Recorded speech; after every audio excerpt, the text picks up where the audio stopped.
3, Admirable Keen, take it away. That dream. That's the spark of greatness right there that we're looking forward to. Dragonland's mid-set finale, day 1, game 3, and we're starting off on Liquid Kurum's board. And coming off of that Jade win, I imagine that's always got to be just a massive spike in confidence, which I feel like for almost anyone where that pressure can apply, that confidence is a big deal. Yeah, Kurum also gets the belt to start, which is exactly what you're hoping for here. Belt start is ideal for, I think, most players in the meta right now. Or at the very least, there's nobody that would put belt any further down than like their second or their third most desirable item on the opening carousel. And so great spot for him to get the sword early as well. These are two great items that can go into a lot of different comps. He's feeling good about it. I mean, I'm always happy with belt. Just a good item. I want to slam that Sunfire and start dealing damage to the board. Belts are good everywhere except in the TSA line at the airport.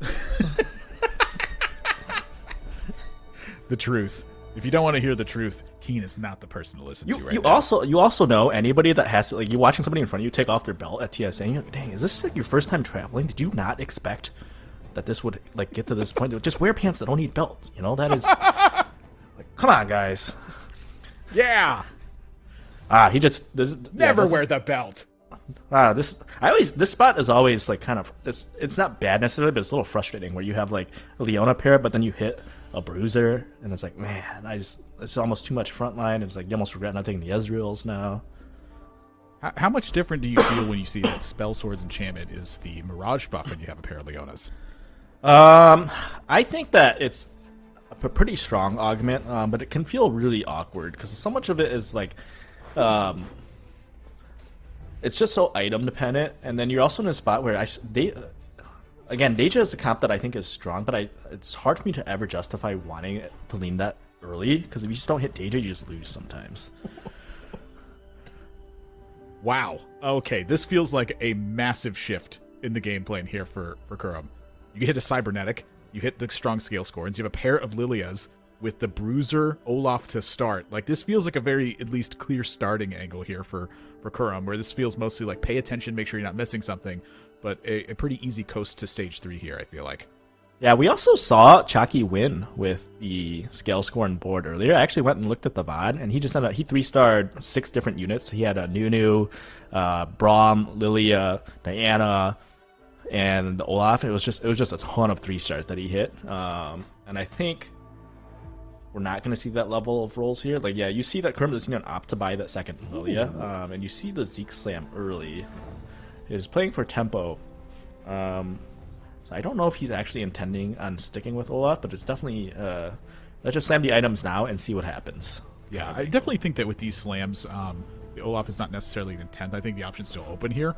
But I would say, typically speaking, if you want to stick with an Olaf here, the Giant Slayer is a pretty appealing factor of that. Although Zeke's can be as well. But Zeke's definitely good, and Giant Slayer is, I think, a good final item, but you never want to slam it early on Olaf. Definitely curious to see where he goes with that. But the Zeke keeps the options open. It's good if you can put it into Namzi later. You can obviously keep that. It's also good if you're looking to lean into Deja eventually. Deja loves, especially on his spell sword, he loves attack speed. So any Zeke sales you can get are going to be good. Ooh, going over to Sock's board now. Sock's did not have the strongest opening. It wasn't terrible, but there was an 8th place on the roster there, finishing in 8th in the first game and finishing in 3rd in their second game right now. So not the greatest spot on points, but again, this is game 3 that we're going into right now. So still plenty left to happen in this one, but a fairly confusing looking start there where, you know, you're challenged, should I take this Skarner 2-star? Should I be focusing on my econ here? It feels like that with the items that Sox has, that nothing is really a clear image at this point. Yeah, I think opting away from the Skarners means like, he thinks, maybe he looked around the board and was like, even if I take the Skarner, even if I level, I'm still going to lose. I might as well just keep my econ. Let's hit the quick 10 here, and we can lean away from the Skarner, which isn't going to give you too many transition options, and you can lean more towards, say, the Deja option that's still open here. I'm taking a peek around as well. You like the idea there from Sox? Focus on the economy, get that one rolling. Try to find something that can give you an edge. It's not always going to be a solid 100% call, but if you can find that spot, that can make the difference here. It does feel like a lot of incentive, I'd say, to lean towards the AP side here. Yeah, but Socks. finding the early Anivia, like I was talking about this in the first game I cast today, is if you want to play Jade, you have to be building around Anivia early, unless you just get super lucky and have 3-item Shioyu on an early point of the game. But otherwise, you get this early Anivia. Anivia is the one that can really stabilize your board at 7. You've got an early Rod already. If he's able to get a health belt off the carousel, you're looking at Anivia with a Morello, which can really, really stabilize you. Dishsoap side 2, Infinity Edge plus a sword. Whew! That's a hefty punch. Yeah, that's One Punch Man right there, starting to. Every single time I see the Infinity Edge, that's the noise I hear with the punch. Yeah, and Zach's sitting at 78. Not great, but at least he's not too bad. And if he's able to get a health belt here, let's say there's an Nivea with a belt or a Nivea with a tier, something of that nature. You're like super highlighting it. A Nivea with a belt, not just a belt in general. Look, you gotta ask. If you don't ask Mort Dog for things, he doesn't give you stuff. You know, like that's what I've learned over the years. Yeah, demand more from life. Yeah, Mort needs to. Every now and then, Mort answers the call. Sox just took a bow instead, which indicates he's leaning towards Deja, because the bow will probably just become Gwinsu. Ooh. I'm gonna get the Olaf with a glove? That's 2 Olafs. Unless he sold That's it. if they didn't pick him another one. Interesting on that one. Soju pre-leveled, it looked like. Wait, hang on a second. Soju leveled last spot. Yeah, he's very strong. I missed that one. Wow, this board's really nice. 2 Sarcanon Ears, Rage Wing, Bruiser frontline. Yeah. If you win, like, you have the option for a 10 gold aspect. He's also got Celestial Blessing, and he has a couple backline units that can actually make use of it early. So this is pretty good. Stoneplate as well in the front line. Soju looking a lot better form. This also this fits game. how I've seen him play tournaments in the past. I think on ladder he's very much 1st or 8th. You'll see him just sacked a lot more than in tournament play, whereas in tournament play I do see him lean more towards playing for tempo. You actually see Kurum sold the Olaf he got, so it's definitely not going to be an Olaf angle. Yeah. I opted to go for the cybernetic value there. No blame on that spot. Soju needing to have some strong games start to shape up here. Kicked off with a 7th and a 6th in back-to-back games. So not horrible, but definitely not good. Yes. So this game looking a lot better for Soju so far. Looking to hunt down that 5 win streak to start things out. And feels like I'm saying this about every single player in this tournament so far, but the players who can start off those 5 win streaks, that's something to fear right now. Yeah, and he really needs this streak here because his gold's not too good. You saw he couldn't make 10 last turn, choosing to instead hold the Tom Kench pair, and you'll see that it's obviously the right play to make when you're win streaking, because if he hits Tom Kench 2 here, he's basically guaranteed to win. Without Tom Kench 2, this front line is definitely extremely weak. So I'll be curious to see the other 3 boards. You see on the right there, the next 3 people he can potentially face are all sitting at decent health, so their board should be pretty solid. So we'll see what happens. That's some scouting difference. Oh, up against a gadget expert as well. Robin does have that stored on an Ash, though, so this feels like a winnable spot with everything clumped in this Senna, too. Yeah, they're all clumped. There's only 1 upgrade on Robin's board, and so I do expect this to be a win for Soju. Gadget expert always scares me a little bit. Tom's going to fall. Oh, this Leona's not going down, though. Ooh. Okay, yeah. All right, that's a win. Yeah. It's just not enough hits on Robin's side. He's not even really sitting on too many pairs. It's just his health is buoyed strictly by the Gadget expert plus a Leona too, but not enough to take down Soju's board, which is a little too many hits early on. Dishsoap finding a 4 win streak here as well.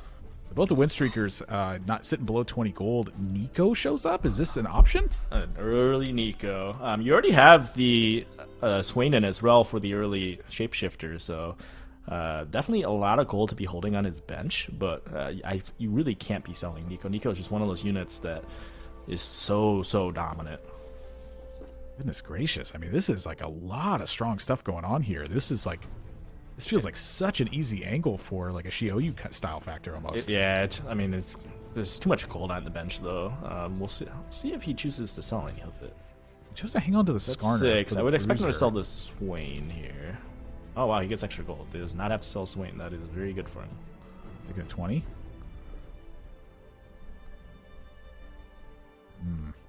Yeah. Okay. I was just about to mention the level angle, and Dishsoap beat me to it. Level, you get the Dragonmancer onto the set. This is a pretty good spot to be. Yeah, I think keeping still here and getting the Bruiser aspect is an interesting one here. Like, you can either choose the Shapeshifter side with the extra Dragonmancer, or you could take think, the Bruiser aspect. I think I agree with this because it lets you sell some stuff and make the econ threshold here. Whether it's actually stronger, I'm not entirely sure, but I do think getting that 20 gold is important. Wow, Oh boy, that's not bad, Soju. Yeah, this is looking like a heater of a lobby as we have the 4-win streak and the 5-win streak matching up. With the early Deja and Spell Sword with the Quinsu slammed already, that is not bad. Wow. Celestial Blessing as well, so you have a natural like recovery mechanic in place. That's a tilter if you are Dishsoap, because Dishsoap's like, oh, I'm really strong, and then you hit the Deja. Because if you did not hit Deja there, I'm pretty sure Dishsoap would have beaten the center carry. I think so. Just a big sweep on the board. And so the 3-2 augment here now. We're going into Within's side. Trainer with Celestial Blessing is quite good for the Tom Kench, if he's sticking with that.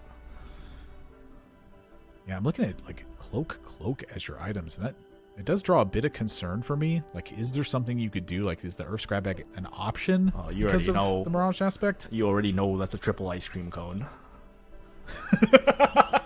I love how you're just always approaching it for like, how can I make Namzi stronger?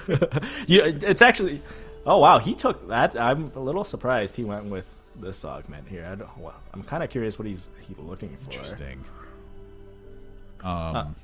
But cloaks are actually pretty good for Namzi because you always want a Bloodthirster and you always want at least one ice cream cone, and so the extra cloak can always become a second ice cream cone, it can become a second Bloodthirster, and a double Bloodthirster siphon's not bad. So there's always room for cloaks in this comp. Having Chalices buff your backline, to have to just step forward and just launch a fireball that just cripples the corner. They are rough right now. This is what I was saying earlier about Namzi. If you're playing from behind, Namzi never feels particularly good, and this is definitely one of those situations where he's sitting at 40 health already, and the immediate options for getting stronger are literally just hitting an early siphon, and that's not a good spot to be. Yeah, I mean, it's also just you went up against Kurumx, who managed to find a Corki in that aspect with the Cavalier. As like now like a feature of the board's strength. Like Kurumx felt like they took that one loss and they're just like no, and it's like shake their head and now it's going to come back and try to stomp everything. Dishsoap getting a Shioyu. That's amazing because we were literally sitting there. I was like, oh wow, this looks like a pretty good Jade angle. And then Mortdog. Heat lobby. We know. I saw Mortdog in chat earlier. You know, he's sitting there with his little machine pressing the buttons. It's like, you know what? You know, I'm a fan of Dishsoap today. Hits that button.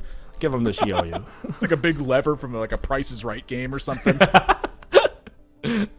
Whisper's not a bad one to hit. That was initially like kind of what my instinctual thought was that Whisper just feels like it's something that can feature your backline, especially if you're going to chase down a Siphon and that's an acceptable dragon. Whisper's also extremely good on Shioyu. It kind of is double value because if you're running, or not Shioyu, Deja, sorry. If you get the Deja, it's really, really good on him. I think the win rate is very good when you do hit it. Unfortunately, it's going to be very contested in this lobby, and it's like doing double work with Spell Sword. So, yeah, this is not a good spot. This is I think he needed to roll on 3-2 and pray for. Well, he needed to hit a bunch of stuff. Oh, interesting. He's on no pairs really. So I that's actually why I thought the 3-2 roll was a bad idea, and instead you take the tank and look for the 3-5 spike. Was because you didn't have pairs. Yeah, but the 3-5 spike, now you're at 30 health, and basically if he goes 3-5, now he'll have like, what, 20 gold, 30 gold after he rolls, and if he doesn't find a Siphon here, he's still going to lose those two fights. So I just don't think he had the health to leverage in that spot. He had no clear, like, you're just going to always take way too much damage in those 2 turns, so we'll level here and roll. How much does the tournament aspect change your dynamic on this one, where Within started with a 5-point start here, and so you need to have some strong games to find yourself in day 2. I mean, I think ultimately the right play was still to just roll. Well, I mean, he's lucky to find Deja here with Whisper's back. Wow. It's going to be a Gwinsu slam as well. That is a big hit. That is massive. Like, suddenly this game feels like it's possible again. Yeah, it's definitely better, but if that gets hooked here... Oh, no. Oh, yeah, okay. Very lucky. It's definitely a 50-50 there.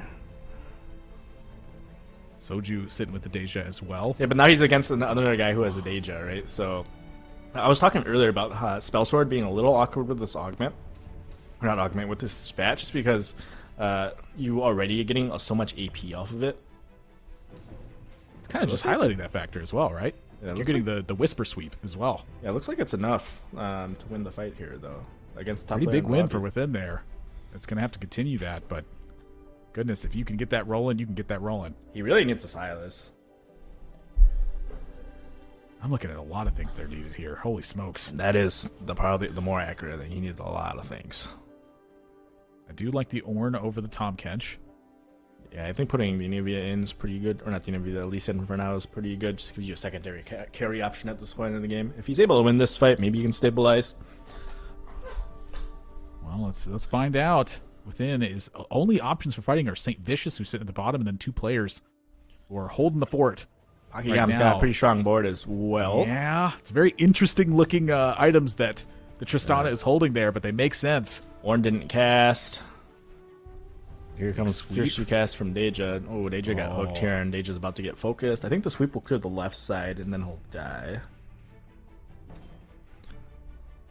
Yeah, it felt so close. It's a brutal loss. Within just in a spot where now you're at level 7, you can be donkey rolling every turn, and if he's able to hit Deja too, then sure, he can stabilize.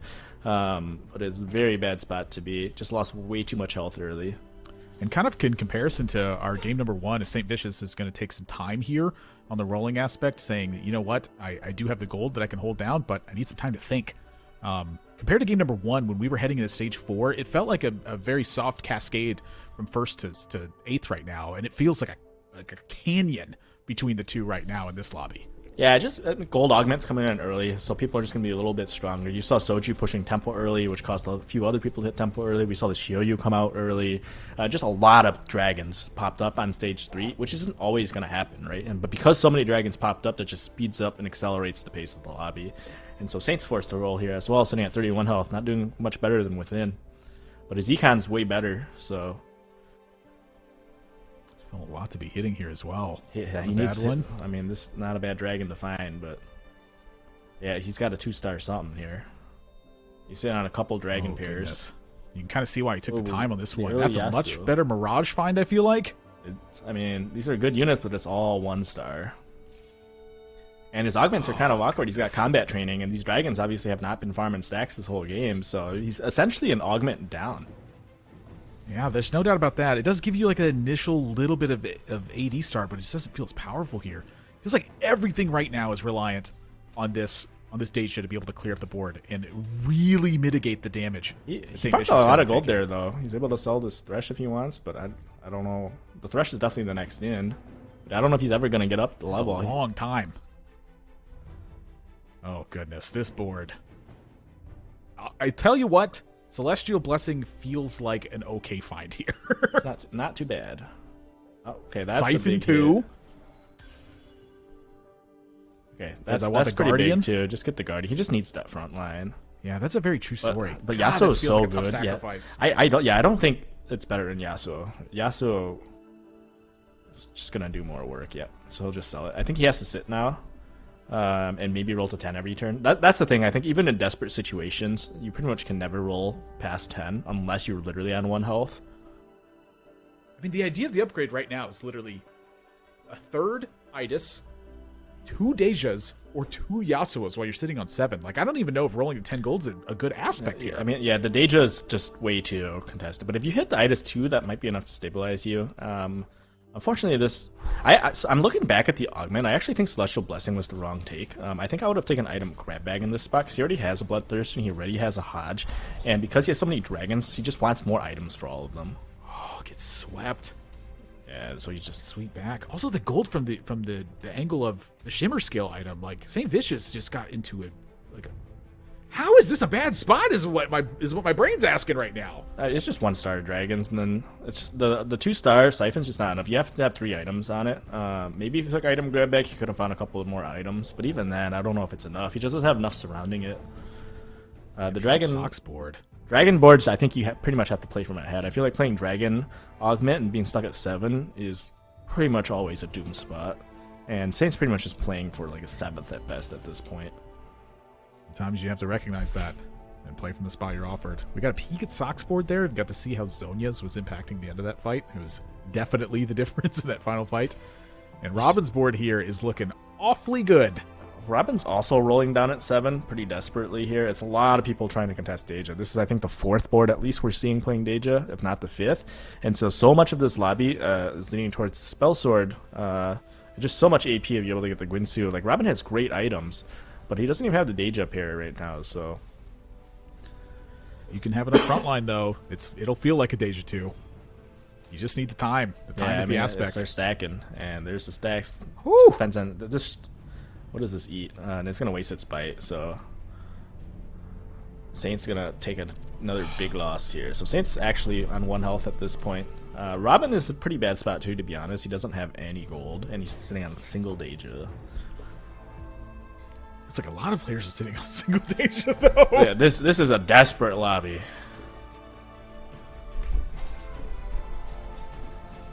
Oh my goodness. It's hard for me to piece this out, like where the players are right now, because again, it just felt like such a canyon between the first and last place. Where is Soju on top right now, literally because of the tempo aspect? Yeah, I mean, he hit the Deja faster than everybody else. Because he hit that Deja early, he was able to win streak to stage 3, and because he's able to win streak, or at least win most of the fights on stage 3, he doesn't have to roll as much on 4. You see everybody else is just rolling for Deja 2. Yeah, Sox is playing as well. I think this whole lobby. We saw Saint playing it, we saw Within playing it, Sox is playing it, Robin's playing it, and Soju's playing it. So at least 5 people were leaning towards Deja. I know Kurumx was showing Deja early on as well. Yeah. It's kind of one of those spots where I feel like, should you be rolling right now, or is this one of those spots where you try to leverage health total, and then as soon as one of the players gets knocked out, then you quickly roll for that Deja at that spot? But, Sox is sitting on a relatively low health total as well, so maybe he doesn't have that comfort. Yeah, he's... Sox also has a lot of pairs here. He's got Talon pair, he's got the Hecarim pair, the Yone pair, so I don't think he was just rolling for Deja. Yeah, you're not just donking it. I mean, you're looking for upgrades in general. Yeah, it looks like Within was able to stabilize. He's got great items in the backline, the double Chalice. The Zonia's here is looking such... It just looks like such a heater right now. The Zonia's is going to... Deja's going to get just absolutely big isolated in difference. every fight. Oh. Yeah, that's the weird thing about Zonia's, though. Sometimes it just freezes your unit. I don't quite know why that happens. All right. Saintvicious getting knocked out in 8th place. Oh, Shio 2 for Dishsoap over there. Sock's still looking around. Oh, Bard. It feels like it's quite good. I don't know if he's able to drop anything for this Bard, though. you'd be losing the Mirage aspect at that point. That's what it looks like. I think he's considering dropping Yone. Wow. Dropping Yone, dropping Leona. Makes sense to me. I don't know. You didn't have Guardian in play. This gives you Tempest. I don't know. I think Bard's great. Bard's also a way to start finding these 4-cost and 8-cost units you're looking for. It's going to take that up. Yeah, it's something good. I think he might have gotten weaker, though. I gotta be honest. This is one of those things I'm not positive on, but I personally have felt like the 6 Mirage, if you are not like pretty stacked to the brim, it feels like it's a bait to me. yeah, I do think the Mirage aspect's debate, but they were also upgraded units versus putting in unupgraded units. But maybe Sox is right here. Like, I could very easily be wrong. Wow, it's so close at the end. Able to squeak out a win, but yes, I mean Sox is donkey rolling at 8, which is perfectly fine. Robin's donkey rolling at 7, which is unfortunately a very bad spot to be in. Yeah, and you take a look at Pocky's board, and of course it's very much unlike the rest of the lobby. This feels very Pockygom. I mean, it's he's happy, right? So he's sitting in a spot where he gets to play whatever he wants, and he doesn't have to contest the Dejas. Everybody else is contesting. He's got Corky, he's got a ton of Pretty gold. nice take on the items too. Well, not items, but Siphon. Yeah, these are nice items. Finally gets the Tristana replacement. Boom. Some big finds. I don't know if the Orn's actually that big of a find. This actually feels like it doesn't yeah, have a place I here. don't. Yeah, you don't play the Orn. Okay. You just need that Siphon hit, which theoretically you should be able to hit. Everybody else is holding the other 8 costs, right? Theoretically. Theoretically. Mort Dog, hello. Mort, Earth to Mort. Earth to Mort. Mayday. Mort, please. Is so you're going to see Bloodthirster, probably IE. I mean, Bloodthirster Infinity Edge looks, I think looks great. Oh, is this a collect Corky angle? Bloodthirster, IE, and then you slam. Does he have anti? I guess the thing about Namzi is it's anti-healing, so not too bad. But, yeah, not too bad. Golly, it just looks so strong. Positioning here is great here as well. The best friends naturally kind of pairs itself out. Yeah, Pocky's guaranteed top 4 from this spot. Just his health's way too good, and he's hit a lot of units he needs to hit. The rest of the lobby is also kind of testing each other, so The question for him at this point is, I've already secured top 4. How do I guarantee a first? Because he is in a position where he could win the game. And it's looking like holding the Corkis might be thinking, okay, let's go. At this point, he can just econ up the rest of the stage and then roll it down again on stage 6 for Corki 3. Within taking a hit after they had a big win streak as well. Within was sitting at 30 going into stage 4. Oh, Kurum hits the Deja 2. Okay, so it was literally 6 people. So it was Saint, Sox, Within, Robin, Kurum, and Soji were all leaning Deja in the mid game. So it's 6 Deja players, 1 Shioyu, and 1 Corki player. That is... I mean, that's one of those things. Maybe people should have scouted earlier and be like, okay, maybe I should not do this game. But pays out for Kurum, who is able to hit Deja 2. He's the winner. Just like I think about, Dan's mentioned in the previous game where he's like, sometimes you have to take a look around. The lobby context is a big part of the game. What is everyone else doing? And sometimes you're supposed to avoid what everyone else is doing because it makes it too hard to hit. Yeah, Kurum got very lucky there. He almost got his guy hooked, but he won the 50-50, and so his guy did not get hooked. You're up against the Deja 1 as well. Deja 1, Deja 2. Sometimes Deja 1 beats Deja 2. Not this time. Good offense, too, for Kurum. He's in on Cavalier, the extra Cavalier. He's got the Jeweled Lotus. Wow, Dishsoap. Oh, Dishsoap is sitting at 7. Wait, no, he's 8 Dejas. Oh, that's Deja 3. Yes, Nikos. Shioyu. Oh my gosh! Or not Deja, sorry, yeah, Shioyu 3. My head was like turboing around where I was like, where are the Dejas? I don't see the Dejas. That's a level 7. Leave me Shioyu! This is like exactly what Bertosaurus was doing in Jade Cup, where they managed to hit a Deja 3 at the end of the game. It was the Pandora's Bench at the end where you just stack up all the dragons and see what happens. I actually watched Becca go like 6th, getting Shioyu 3 the other day, just because she ran somebody with Crown of Champions. The shimmer scale aspect. This Shioyu is a monster right now as well. Infinity Edge, Bloodthirster, and Titans. Not only is this thing tough to kill, it's tough to CC, and it's tough to have things survive 3 consecutive hits from this. And it heals infinite when it does hit. It's level 7. You're seeing this. This is a very strong Deja. Oh, wait. Oh, no. Oh, no. Oh, no. Not like this. Oh, Not like this. Okay, it's going to hit him. It's going to hit him. It's going to hit him. Okay. If that was Deja 2, he's out. That is actually nuts to see. Like the isolation in that corner and Shioyu just being stunned. I want to talk about something real quick. Is that Dishsoap is playing Pandora's Bench, and this is something that I see a lot of people misplay Pandora's Bench, and it's got one of the lower average placements for any augment. I think it's because a lot of people are playing around 3 cost. They're like, oh, I can Pandora's Bench to go for 3 cost Nunu or 3 cost Olaf or 3 cost Diana. When the real way to play it is to play around dragons, and you play very aggressively with rolling to make sure you're always re-rolling dragons. And the win condition for it is the 3-star dragon. And I think the augment would have a much higher placement rate if people played it that way. Again, the nice Mr. Keen kicking in here. Letting you know how to do it, because I definitely take the 3 cost angle a lot.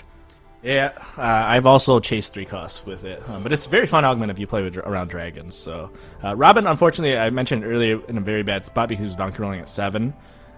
You saw Sox go out 7th, probably could not hit the Deja 2. So it's gonna be a similar situation here as he goes against Kurum. Yeah, Deja 1 versus Deja 2. Whoever hits Deja wins. They're both in the corners as well. The Guardian angle for Robin, I think, has been a bit of a savior so far, just giving that little bit of extra shred of time, both for the Hekrub to cast and for this Deja to stack up in the corner. But when you're against a 2-star Deja, that is a deal breaker, I would say. So Robin here tried the hardest, but it did not quite work out. Taking a hit down to 2, still couldn't find themselves in a 5th. And looks like Within is also probably still on the Deja 1, so they're both just kind of sitting there, and you're just praying for matchups at the point. Robin's got Dishsoap. If he gets Dishsoap, it's guaranteed 5th or 6th, I mean. And if he gets so he's looking for Pocky or Soji. I think Pocky's probably still econing up. That might be a lesser loss. We haven't seen Soji's board state in a while, but that's why he's kind of looking around it now. You're just kind of praying for one of the easier matchups, take a lesser loss, and hopefully Within can lose a bit harder than you. Here we go. Is the positioning set up right?